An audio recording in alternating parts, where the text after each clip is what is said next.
32 নম্বরে যে ঘটনাটা ঘটলো, অ্যাবসলিউটলি 48 ঘন্টা 72 ঘন্টা ধরে তারা ভেঙেছে। হ্যাঁ সেই তো। হ্যাঁ, পুলিশ দাঁড়ানো, সব দাঁড়ানো, এর সামনে এগুলো ঘটেছে। বাংলাদেশে গত এক মাসে যে 118 জন শিশু ধর্ষিত হয়েছে, দায়বদ্ধতা, জবাবদিহিতা এই স্বরাষ্ট্রমন্ত্রীর নাই। আমার কাছে মনে হয়েছে এই সরকারটা ইউনূস সরকারেরই একটা প্রলম্বিত অংশ। কেন এত বড় দলে একটা পররাষ্ট্রমন্ত্রী হওয়ার যোগ্যতাওয়ালা লোক নাই?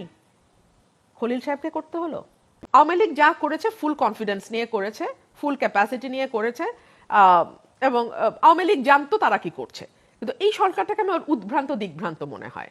আমি আপনাকে বলি, প্রাইম মিনিস্টার যখনই কোনো স্পিচ দেন, একটা দুটো মারাত্মক ভুল সেখানে থাকে। 2014 সালে কাজী নজরুল ইসলাম ত্রিশালে এসছেন বলে তিনি দাবি করেছেন এবং রিপিটেডলি কুমিল্লায় গিয়ে উনি ভিজিট করেন।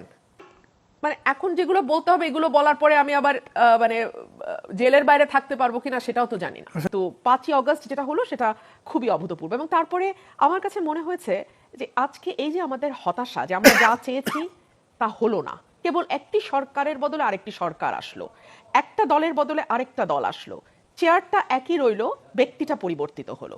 এটা তো আসলে আমরা চাইনি। আসলে একটি দলের বদলে আরেকটি দল রাষ্ট্র পরিচালনার দায়িত্বে গেল, এটুকুই পরিবর্তন। আমার কাছে মনে হয়েছে যে মানুষের মধ্যে তীব্র হতাশা, আমি হতাশা দেখি। ধরুন নতুন সরকার শপথ নেবার পর 3 মাস পার হলো, সংসদের একটি প্রায় 1.5 মাসের অধিবেশন আমরা অতিক্রম করলাম। আমার কাছে মনে হয়েছে এর আগে 18 সালের পার্লামেন্টে আমি যা দেখেছি, একদলীয় শাসন এবং সেই সাথে একটি গৃহপালিত বিরোধী দল, একই রকম ভাবে আমি এই সংসদেও দেখতে পাচ্ছি একদলীয় শাসন এবং সেই সাথে একটি অনুগত বিরোধী দল। এবং আমি যদি বলি বিরোধী দল বা বিরোধী কণ্ঠ হিসেবে এনসিপি যতটা সোচ্চার, আমি কিন্তু জামাতকে সেরকম ভূমিকা রাখতে দেখছি না। এটা হতে পারে যে দীর্ঘদিনের বিএনপির সঙ্গে পথ চলার তাদের যে অভ্যস্ততা, সেখান থেকে বেরিয়ে এসে একটি শক্তিশালী বিরোধী দল হিসেবে নিজেকে সংসদে প্রতিষ্ঠা করবার জন্যে যেই ধরনের চিন্তা এবং যেই ধরনের প্রস্তুতির প্রয়োজন হয়, জামাতের মধ্যে আমি সেটা দেখতে পাচ্ছি না। সে কারণেই দেখুন, ধরুন বাণিজ্য চুক্তি আমেরিকার সাথে, সেটা নিয়ে আমি ছাড়া কথা বলবার মতন আমি আর কোনো সংসদ সদস্যকে পেলাম না। আমি নোটিশ দিয়েছিলেন। আমি নোটিশ দিতে পারবো না তো মানা ভাই, দিতে হলে আমাকে আরো 5 জন সংসদ সদস্যের স্বাক্ষর লাগবে সেখানে, সেই স্বাক্ষর তো আমি পাবো না। সো আমাকে পয়েন্ট অফ অর্ডারে দাঁড়াতে হয়েছে। আমার কাছে মনে হয়েছে যে এই সংসদটা ঠিক আগের সংসদেরই একটা ধারাবাহিকতা, শুধু দল পরিবর্তন হয়েছে, মুখ পরিবর্তন হয়েছে। বড় বড় সিদ্ধান্ত নেওয়ার সময় তখন কিন্তু বিচার বিভাগের ঘাড়ি বন্দুকটা রাখতে হয়।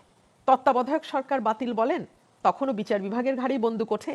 বিচারকদের বয়স বাড়িয়ে একজন বিশেষ বিচারপতিকে তত্ত্বাবধায়ক সরকারের প্রধান করবার যেই চক্রান্ত, তখনও কিন্তু বিচার বিভাগকেই ব্যবহার করতে হয়।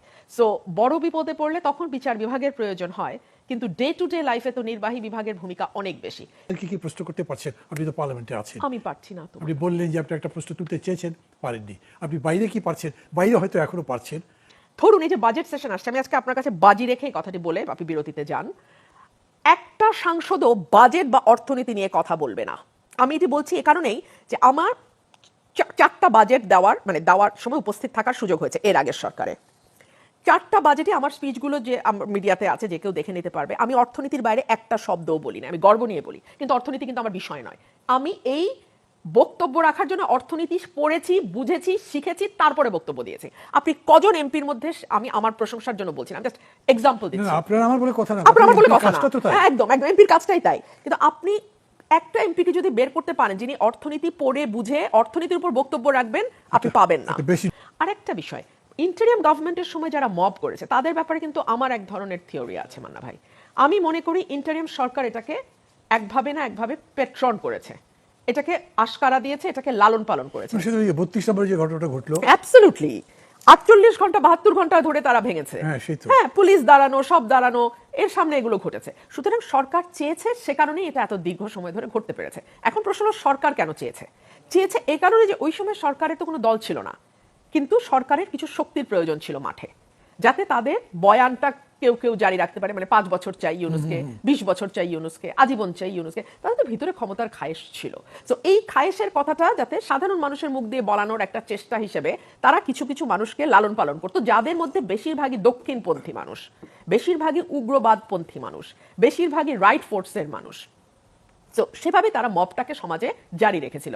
আর এই সরকারের যিনি স্বরাষ্ট্রমন্ত্রী, আমি তার প্রতি সম্মান রেখেই বলছি, তিনি সংবিধানের ব্যাপারে যতটা ব্যুৎপত্তি অর্জন করেছেন, আর কোনো ব্যাপারে ন্যূনতম ব্যুৎপত্তি অর্জনের ইচ্ছা আমি তার মধ্যে দেখি না। এবং বিশেষ করে তার মন্ত্রণালয়ের ব্যাপারে তার যতটুকু কমান্ড থাকা উচিত, বা যতটুকু কমান্ড আমরা এরকম একটা উচ্ছৃঙ্খল ইন্টেরিয়ামের পরে আশা করি, শক্ত হাতে নিজের মন্ত্রণালয়ের উপরে একটা কর্তৃত্ব আনা এবং জিরো টলারেন্সে যাওয়া, এইটা এই স্বরাষ্ট্রমন্ত্রী নয়।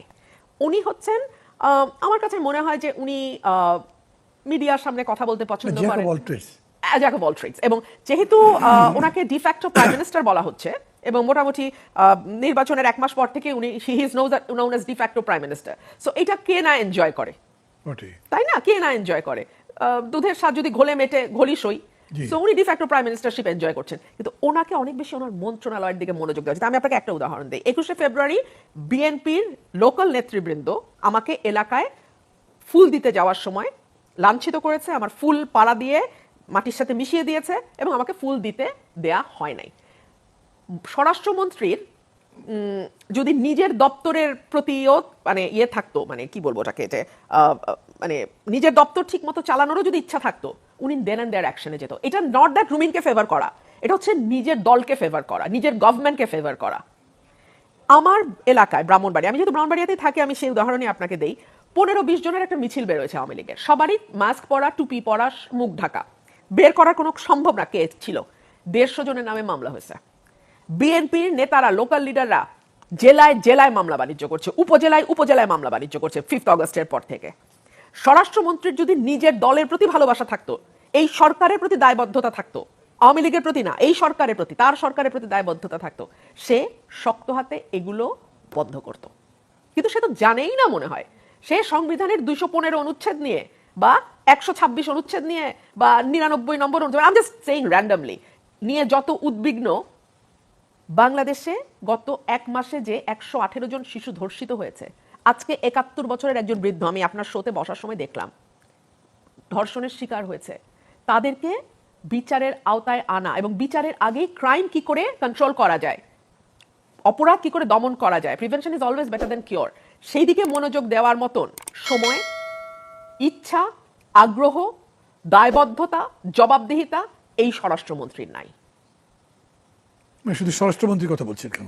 বলছি কারণ আমি আইন শৃঙ্খলা নিয়ে কথা বলছি, মবটা আইন শৃঙ্খলার সঙ্গে যুক্ত। Responsibility total government. আপনি কি খেয়াল করেছেন মানা ভাই যে এই সরকারের মধ্যে ইউনূস গভর্নমেন্টকে ডিফেন্ড করার একটা প্রবণতা?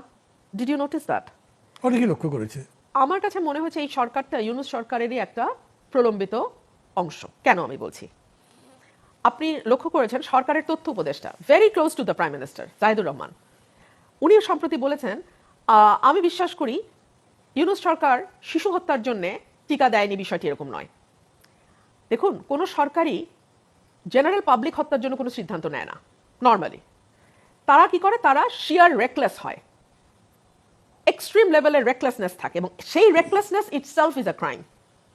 এইটা কি ডক্টর জাহিদের মতন সর্ববিষয়ে জ্ঞানী ব্যক্তি জানেন না? জানার তো কথা, কিন্তু ওই যে প্রাইম মিনিস্টারের চারপাশে থাকেন, ওনার বুঝতে পারছেন না।